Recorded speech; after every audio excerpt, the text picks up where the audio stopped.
de mari kana nyam mari en wala roje ka kwishen kamen bej en chup re duaran kire tegadan barach ka kwi nene kon kwi shu kamandan shu ka kon ka barach ka kwi tuka duo badanen de kon jal ka jekel ken men jega danen je kon kel banarach ka duo badana dong dena ti dialati dena kapchon kel no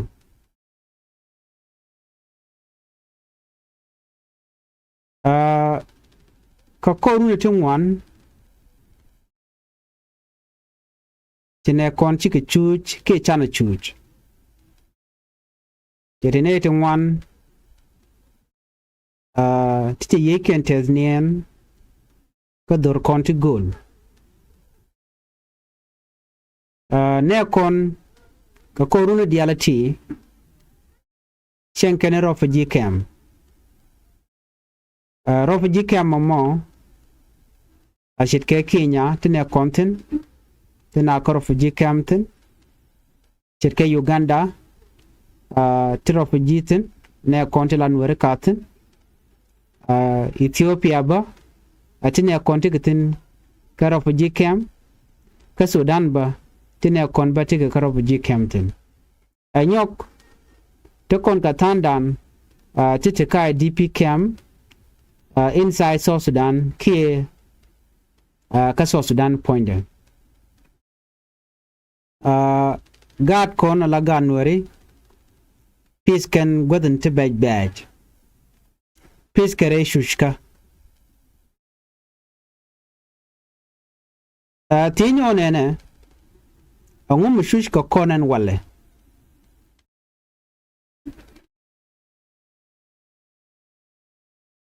rigdana dit men je konen wale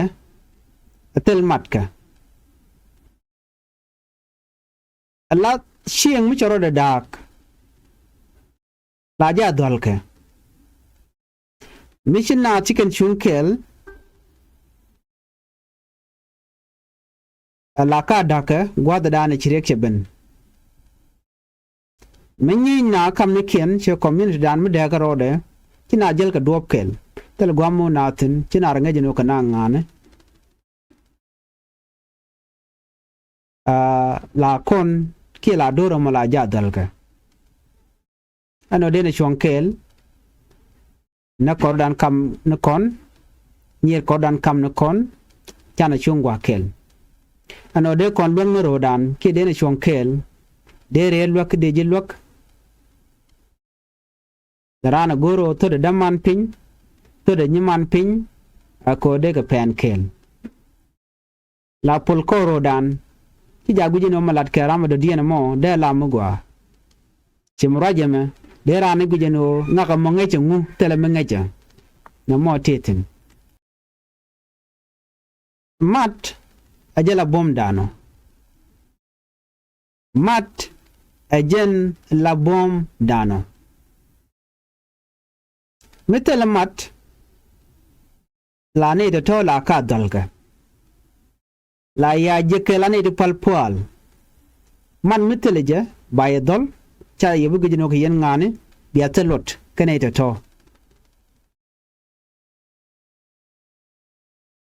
shikaro dan dia belni shang ade koro dan guch agwa mugur kono bu koran ger dene je tok kamat kam no kon micharan bu mat bana jiganodi bi gwan ter danan men goro bo kon chot pin bo kon longa mi choda kon pin ko kuje mo kon gor kono de koran ngach eno ko kon ngani mo gor kon ger ka rodan gor kono tek dan bele teke gere dene chara long ko do dan andong de kon teke mat kije ko mat a kel me jak dor ko bum metela mat tela duom de kon niam ka ja kon were ko kon e bom bom community dan mete ka mat dera bom community dan mete daglani de la wiki dera talot en wale chin were sharden da kreo tene to kon gor ke kwar gurken ke ko teme je kana kaka chinar da kreo ramme me gura kwara me ko jega mi chama ka jega miet ka ja ba community de ki dore ala dore be japel ka ku ko chamiet che jek brama de diena me be de kuje de diena me diere ka community ki ka dore ne dang ro ti katin ti ne de wanen konke antama ano nyi na kam nikin te kon ju ne ka social media te ke ne te no ga je lungu no den wer de ke chuch te chun kel ke dor tin konti na kan wari ano de ga lwang na kon la kana tag na kon ano de ga support dor poinde la kan kwala na dor la kana lat jor ano de kan pi na doran de kan je point na doran poinde ke rwai ni ken action kon let ken ka na me be along ko ngai kon diala no nuere kan e bombom ken ne kon kan e bombom loidien bume ajen me la kon koria la tuokti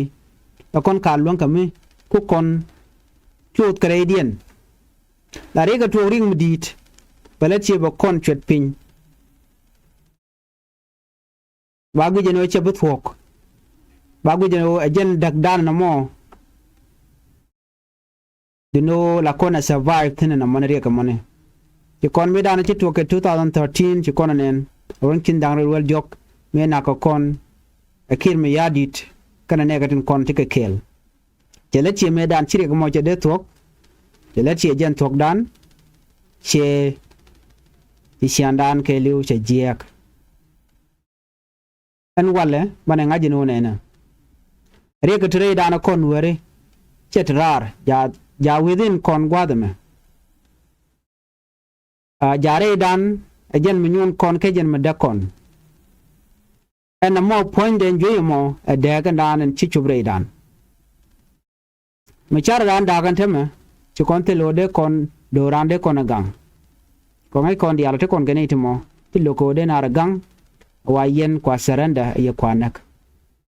ci ko roke jokel ko ne to ci kana gor ka ngai kon diale mi ci naro dien dak telemishal ke mat an yene to le yene telot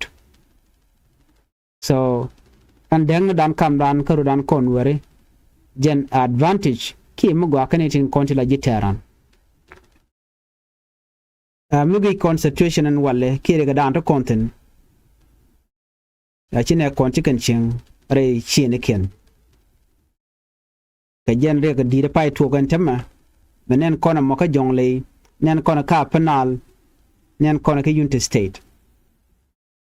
la tik dan che la difficult and ting wari shwa gwinjen wo arafa je ka me magwa ko ne kon ti karafa je ka am te rundun wan rundu shop ko wele we niam ken chen kan jamo dab ko gatin katane ti ditikatin allo che la jan gwada dan ko na survive tin kete ganto gwena mo karafa je ka am che easy ko no bali bono ko ne siang be jelong kana me togo disunity ketel mat kamana ti ka kon ngai kona kwen charong piu charong ngai kona dul gor ka betereja tele dul wal ne to ngwana kana gwijeno shaga parwe ke ci teke jex ne ngwan bala kana tejeno angu madap ka ke angu me chaka re dore mi chodo ling mi ci jel kel na moni chi jen te ga danan gor ne kona ne kon de ga chenga gwa long ne kon de ga cheng alo de ka gang teram de ka nyot cha kwa kin de kwal cha kwa kin de nang cha kon de pech cha dul kon cha ga de wang ka cha ran cha de na ka changa gan mu to cha de na ka jina de te bang lora he china chicken gor an wale murai kone ti te ga mo cha bech ka kon were nan be je lung gwaseme ka kon were e kwer nei kone anu mi cha kwer cha ja kwan ga community na moni la ti ke lot cha kwer cha kwan lora bang kwer kwan ga je ko banat ba ka gang kwer kwan ga je ko ba right ke kwi cho ja dana shush keneka dung do kwar kon an wale chika lati titelot ko chika lar danan de kan la chika na goreja ka jana chaje kwan ajiram la bot me dere nenten kontila ne ku dere ke gwich dere chon kel ke ne ko baden wale kwa ka kwer ke yo je kwar kon chika fail ke chika telot katin kon let kenka kan kwar kon char ken luang karwade ano dera andere tika power akwa pelu dera andere piu dera kanun community de dera kwendera je nungo community de na dera kama dega tika dul gor kama gwa dul wal share na machi jente ke tena tama focus den jete kana mo focus den te ko de tika luang adi ko be tika yoto ngwan ko cha je tama mi jina kwar la tika yoto ba kami lo kuriem nen ko ku le cham en kan kwar kon gen gwasa me diere kan long ka community kon tin te ke ti diere kan ka madan kon te kon shal ken wore ti diere kan wore yal kon te garo fuji kam tin chuch tin te garo fuji kam tin te ka IDP camp they don't care about them chicken diere ka kan ngi kon diale mi kwar mi chene ga parwech la choy la re bana rode ka jeno kwar mo ba bina ngod jol ga jen wo kwar ka term le ka community ngwado mo community bo ren choda batene de nokaja batene de lokaja ana ma chengulen chi chiang daka che tuok chi nyon chi tuok ngwado mo be shute ka kore tungwan jen tuko be choja mo batede baten wana mo ajem yana ne antama be ganwere kila ganwere la kana right ko anati kamat anodi rami mo mi la kwer mi che mi je ke jelat alar ke je en wo jin che mi je chelat community mutana ka luang a we ke jen kwera mo luang dan jene kon wore mure kon kemat la kwer la ja we ke ka jokel chang arandu arun bi gorno bi mun gwane jen bilat mu koran ke voice kel ka jokel la gwane jen ko bana jogono jina ci dop ci jabay dina ba bana je use la tactic mi berando or wi amit ke je chaji kwanye yo bine bu chu parwech kore tana nat la jalar no ne na me shanga kya kwany medan kon tam ko kon wore che la South Sudan karwade ka che la Ethiopia karwade ka che la kan continent in continent no ka wi dial wi mon che la kon dial kon wore te kare ko rilare kwerka ya kwer cha kwany be wo bayan do badan kwany keje kajin kwany jijin kwen ro bene ku bika saf ke bika let kan wane muna mu daga ga kwariyan cika ne shuci mu daga kwar mu gwa ko kwara mo la do badan de na let ke jala jari leka ba to go ne ken ba kari leka ba focus bo ko amandi ande ne ka daga tiga jamo mu te mu dak be ya leka ce bin yurba wer kan shang ba dil jal ka do badan de ne ka de ka wen yam ka ja gwasa me dan mare kan nyam mare ne diala kon linga roje me don yin gwara jin mar men dini jen jenene men beje lonka jen gwasa me o ken wari cigala ne de kor kamnekin men yin kon karo dan la nala kana bak anala ken liu and future dan ku kon lat la chwatele lot di nena dorante mi gak ke tuok don te tok duel mi nyinga na tok duel don te ga bon mi chatu la de ka pin doro mo je ga ngwata mo tele development mi dele benten tele chiango mi dele benten banaju cheng ne rule to goal china met ko te ka di jek ti churian lat gwenten continent naten di no de ti de ka kap chong mete kon ka loy kel ko te dong wana long ti jek ti la kon a lugo no bana kalat ka lo kon lieng dien te ka de jag ya ka long to go de kon ka kap chong ka lo kon lieng dien ka to be ka mention ba gwa semene te ka jok ti jeg long ka kon maniam jiwal rewde kwang jodien atap kende ti ka de jeg ti yar ka community dan ko en kwang kana tap awoga ken jiwal non kana chur dunan mi chi kwal ngum benung ba kurbe jenu ko an tap kana kwang ene ko kena to pen karan lat chiran chelat chelwang duno lawe kwal nung la dien mi che dunde chere aleka yele lo dundu alo bro nyu da no tika lwang ke tika power ana mi ngi gwan kwang ke ngi jara mi la met ka tapin je ga dan bi ngaje no la ja mo ngan mi de long be mo ko bom ka be go de dun dere kan na mani akel mi je la humanity dan la ja woje o de le char no chandu ran chena de kan mo be je wo keji so na me ja ka kon ko ban chu che long re dwara kejen mi ja kon long ko chi kon bite ka mat ano dena kurkel dena jeter ka gwan je ke gwan tiar la de kon rodan aju ko yen wona nuare chana te ka mat man rodan a kon chiro dan yer a kon chiro dan destroy chana long rodan kam ne kon jen do dan bana woni am ka je kon mi je kon je ponya out mi da kon mi chi kon de nang niam lana je en wona me jega jen do dan kon ni am ka je dino mala kon a kumpin alo chi kon be kamrar ana mo be jega long jela na encourage wona ne some scholar la kana la no ngori no be a community dun be ajeri aleka gori je no be arik tin kon tin to re dun gwadamo be aka wadrar be aka gor mi ci agalat gwaskel be a solution and an kimende rigato wo be aje kulo gor ban mo community dan ko nuere la ko re ngaje no jene bana je bopin ke be kona tet pin ci kono goro bana jelat na mo are kel mi di long ke mi jek mi ci doran ci je de nang niam ka barem ni choy dan we won yam now tin kon dong de la ti ni tin de we ka ya ti je niam ka jana are ga to kontine ba je kap chong di kon wer bana won yam di ngai kon di ale ken tin je ti ci ga bom ga de tek tiya lo je niam mat te diality de nen kon gati mat ajen jakon ko bana jal kel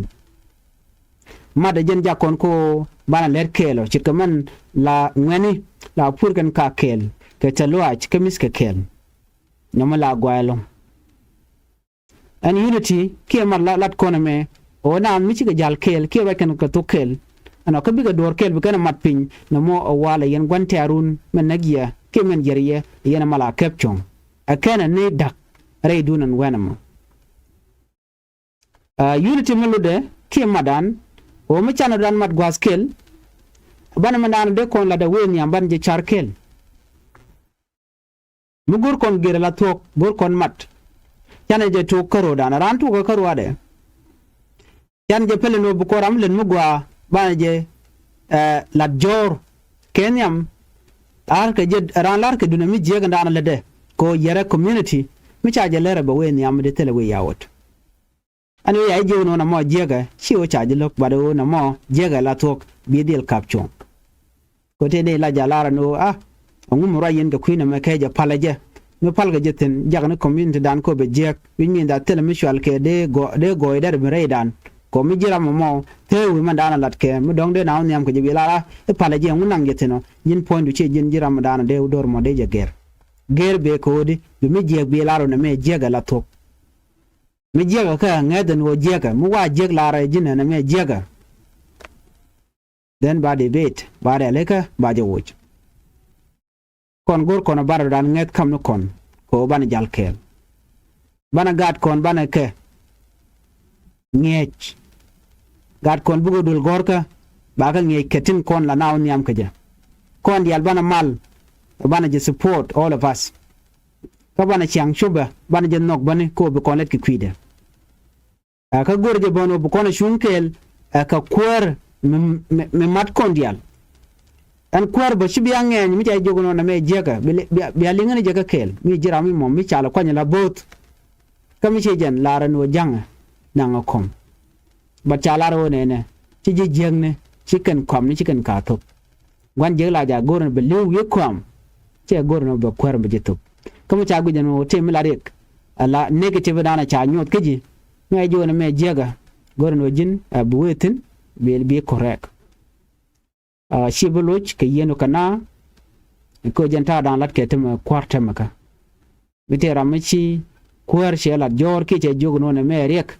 woje la gor ke neje ajen mnen yana tem kare tun wan ko lokono bika ga kane ko la kwarti on le penyitun wan tikut kan kwar ka je mi ma bacce chuon jin me jin human being barar ko jin jibbe jamo chulat ka dor ba ko ngai di no jin shuchi bara lare bu kwar mo beli ngagwa manyam an generation dan kon ne kon la ngweni to kon responsibility midi wodi banne te ci tuok bane ka ngaje no tuoke de ke ci karo de tuok ala young people bikan duoben gwada de na on yam ge king man men de na on yam ge bikan dil ngach an duobo mo do mal ka kana do made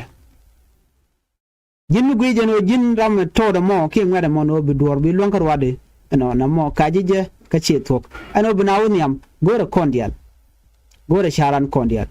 ya yi wono na me jega pele ko te ga tana te ken education bamron kan jega fam ne ken so gore jela kon kula te je ken ko ken ti take experience bi te no de na wonyam de but young man me bu ko ne jen lora wa young man mo ce duoban go ande wonyam ko je ke de do wonyam ko je ce gor ka jana bala pidrun abala won bi ke diet ya lar ken wonene wa gwar ce dor ce jeger ko de mi jëm ku ji duob dande nyam ko je wi min da telewe bu dong de dong kalani rey dur no mon ko pine dial kele me doar wa jën mi gore jeno bran betej be jakan ko ci bi pi da ram mi ci rode lot ana mi gore te ene dor we ke je ana ci dier ka community du ala dor mu we ke ji bay do we lat ko wonene mi choja han kace goro dong de rode ger de mu gwadi je jek but kula benefit ka ci cha goro jeno de ren ko re ke do dande nyam ko je jalar mo jina goro jeno jin bu gwa karwa dum ci goro mo dere gwa ci kete mu shu kono kon were naga kon shianga jang ka bar amurle nakan kon all the time tiga ne te kuje support bo lokano de koran gang kene to kan chal kan o ci pit ka do mu choda lot jin mu baji bu mag doro de bet wal de ro gang jen ko la right kwide no de disunity jen point de a disease ke joy re dan kon were amu kon wo nyam nyin kon ko dan barem ni choy dan along kamu kon te kamat kam no kon bana tigete nyam bana jaga magwa long ala bele lenyi tigan menu content so gor jeno de kon jalkel yene dial kon tilla gwar ka dol gor kon mat ko bana choy dan me bana jowoch re dan message njaka da lawo kon no go baro mat kon no go bana mi jeg bana jo ponya wot ko la na me jega nyen do dan bana nyam ka ja ajen jo dana gore de kamye ene mene